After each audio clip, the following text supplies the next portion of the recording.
Muy buenos días. Primero que todo, agradecer a Dios, como lo hacemos todos los días que podemos levantarnos. Agradecer a don Bienvenido Rodríguez y a la familia que nos permite llegar a todos ustedes cada lunes en los lunes urológicos.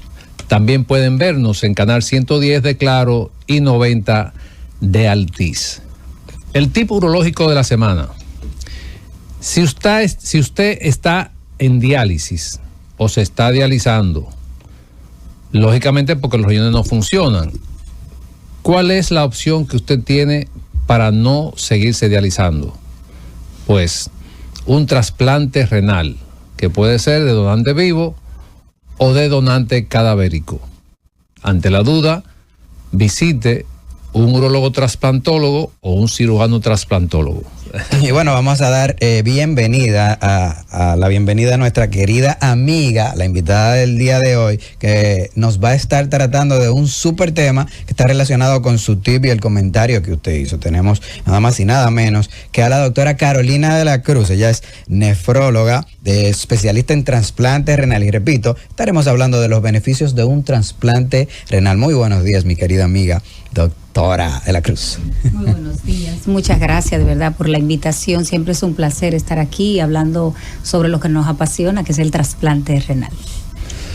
Y cuando hablamos de trasplante renal, y aunque el tema creo que siempre tenemos cada vez más nuevos oyentes, personas que se suman, que no pudieron escuchar el programa ese día o tal día, ¿qué es un trasplante renal? Para que nuestros oyentes puedan edificarse antes de iniciar el tema así de manera profunda. Pues de manera muy simple podríamos decir que el trasplante renal es un tratamiento efectivo donde se toma un riñón funcionante de una persona sana, de vivo, o de un donante cadavérico en buenas condiciones y se trasplanta o implanta en una persona que tiene enfermedad renal terminal, estadio 5 de la enfermedad renal o en sustitución dialítica. Y esto hace un cambio radical de las funciones perdidas de la enfermedad renal crónica por un riñón funcional que le devuelve la vida y el beneficio al paciente. Muchas veces nosotros hablamos de lo que son las funciones de un riñón y la mayoría de la gente entiende, bueno, el riñón filtra la sangre y produce la orina.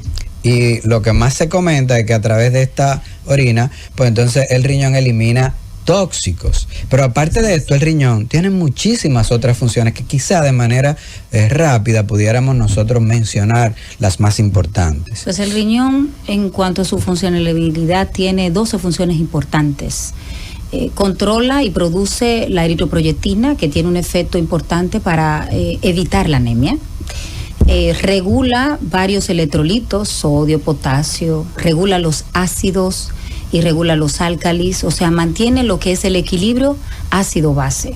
Eso no nos damos cuenta en el día a día porque tenemos función renal correcta, pero realmente es un gran trabajo. Todo lo que es el metabolismo, también el riñón regula y controla.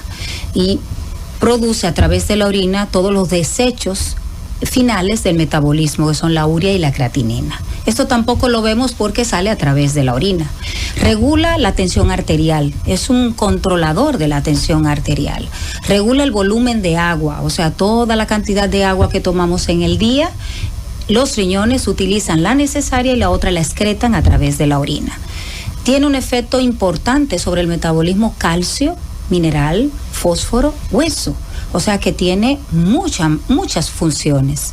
Son bastante importantes los riñones. Muy bien. Doctora, casi siempre vemos a los pacientes en diálisis, sí, esperando o en un listado o haciéndose análisis con un familiar para el tema del trasplante. ¿Cuál es el momento adecuado para que una persona se realice este trasplante? ¿Debería esperar estar en diálisis ¿O puede hacerlo antes? Existe la modalidad de trasplante anticipado o trasplante antes de llegar, o preventivo también se le llama, antes de llegar a diálisis. Esto es cuando el paciente está en enfermedad renal crónica estadio 5.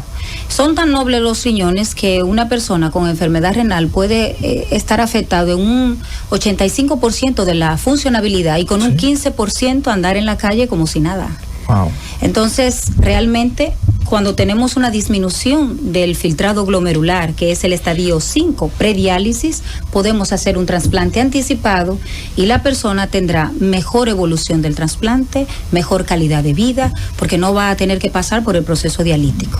Sin embargo, los pacientes que tienen enfermedad renal ya estadio 5 y están en diálisis, lo ideal para poder sacar a esta persona de la terapia dialítica es un trasplante renal.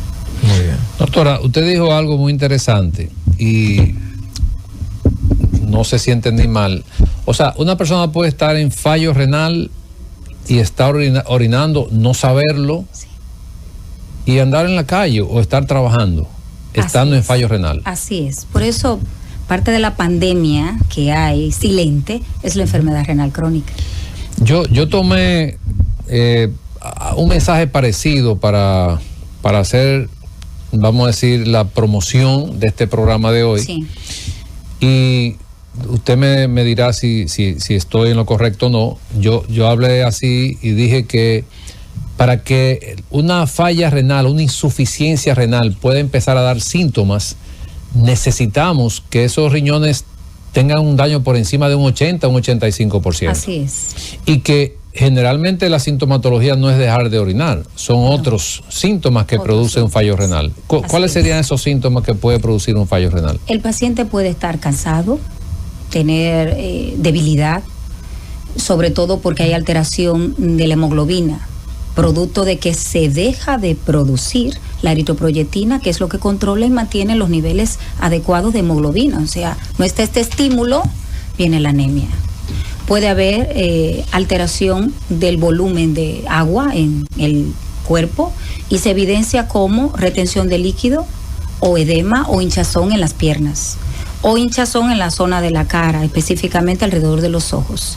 Cambio de la tez en la piel, un poco de color pálido, un color muy específico del paciente renal, que es un color como verde aceituna. Esta es una característica. Puede haber irritabilidad en la zona de la piel o picazón por el fósforo elevado.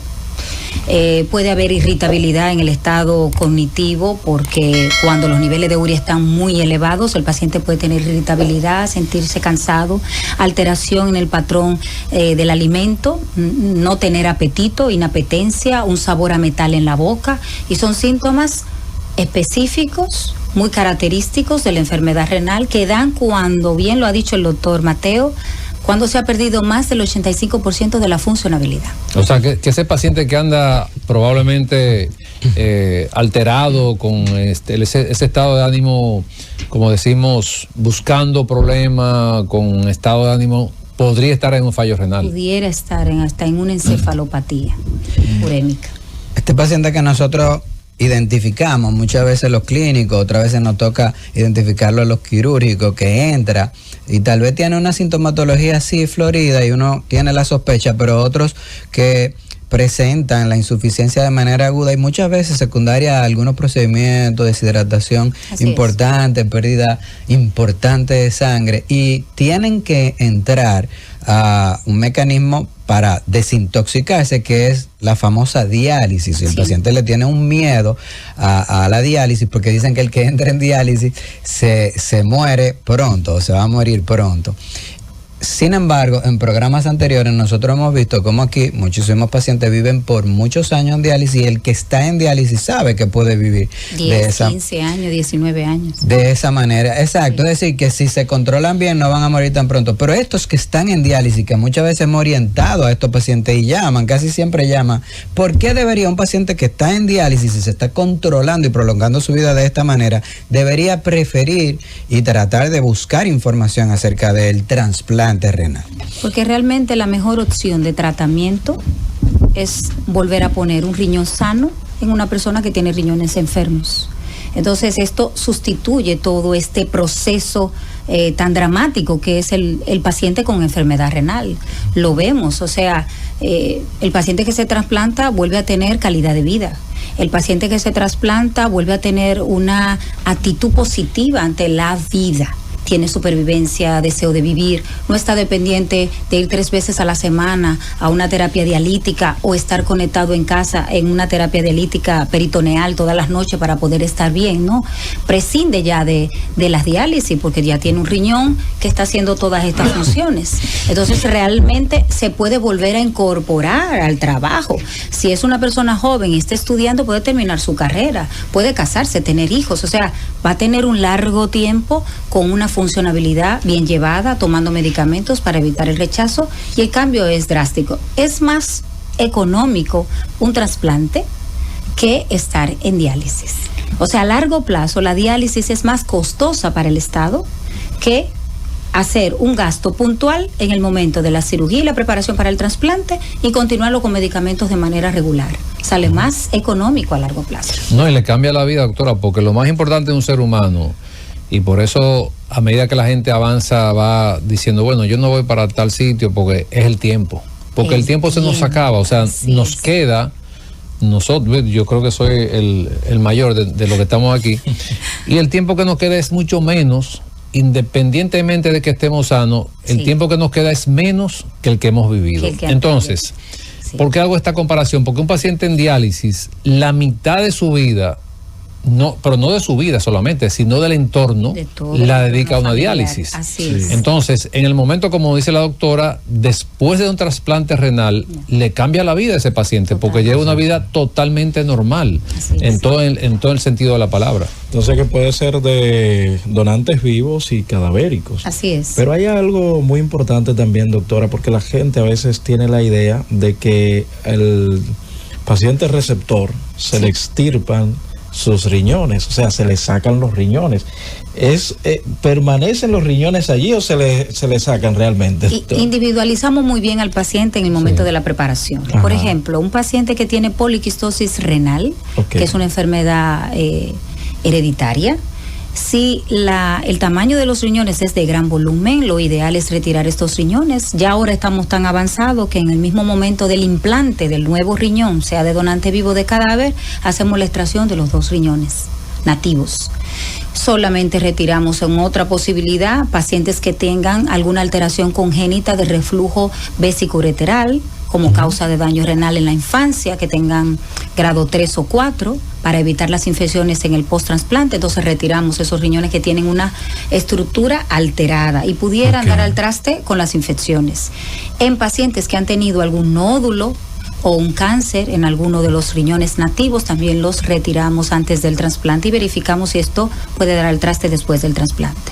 Y si no tienen ninguna de estas especificaciones, los riñones nativos se dejan en su lugar anatómico, donde están, retroperitoneal, y el implante nuevo se ubica o en la fosa ilíaca anterior derecha o fosa ilíaca anterior izquierda. Excelente. O sea, traduciendo lo que dice la doctora, porque como yo tuve la oportunidad de trabajar en trasplante, o sea, no a todos los pacientes se les extirpan los riñones, sino que eso específicamente cuando el riñón puede causar algún trastorno al riñón que se va a trasplantar, entonces en esos casos sí se extirpan los riñones del paciente antes de trasplantar el riñón que se le va a poner. Excelente. Pero la pregunta es, doctora, hay una limitante que a veces el paciente dice, no, pero tiene el concepto de que un trasplante renal es imposible para ello por el costo, y es importante que usted nos aclare cuál es la cobertura a partir de hace poco tiempo, que es bueno decirlo, cuál es la cobertura del plan básico a un trasplante renal. Gracias por la pregunta, porque esto va a ayudar a mucha gente que entiende. Yo no puedo acceder a ese procedimiento porque es muy caro, pero realmente los esfuerzos aunados, tanto de la CISARIL, del Estado, del gobierno, hicieron que hubo un cambio desde el 2022, en octubre del 2022, y entró en vigencia este cambio de la ley de la cobertura integral de trasplante, de $1 millón a 3.5 millones de pesos. O sea, la ley. Repita eso de nuevo porque no, es interesante para esos pacientes que están en diálisis, pero también sus familiares, o un vecino, un amigo, que escuche bien ese dato de cuál es la cobertura del plan básico de salud a un trasplante renal. El plan básico de salud cubre 3.500.000 pesos a un paciente que se va a preparar para trasplante. Eso incluye la preparación, que son todas las pruebas antes de la cirugía y el post-trasplante, incluyendo también la cobertura de sus medicamentos de alto costo. Así todo lo del donante también, ¿no? Y también incluye lo del donante. Antes la cirugía del donante no estaba pagada y era un poco difícil. Era complejo, pero ya también está cubierto por el seguro del mismo receptor, o sea, está cubierto por todo. O sea que no tengan miedo, vayan a una consulta de preparación de trasplante y realmente sepan bien que el trasplante es la mejor opción para un paciente con enfermedad renal. Así es. Bueno, llegamos al final del espacio por el día de hoy, doctor Pablo, doctor Wellington. Momento de despedirnos de nuestros oyentes. Agradecer a Dios, como siempre, por permitirnos concluir nuestro programa, a nuestros radioyentes que se mantengan en sintonía y agradecer a la doctora por sacar de su tiempo. Ahí está. Nuestros oyentes, permanecer en la sintonía porque en breve llega Z Deportes. Cundo, llévatelo.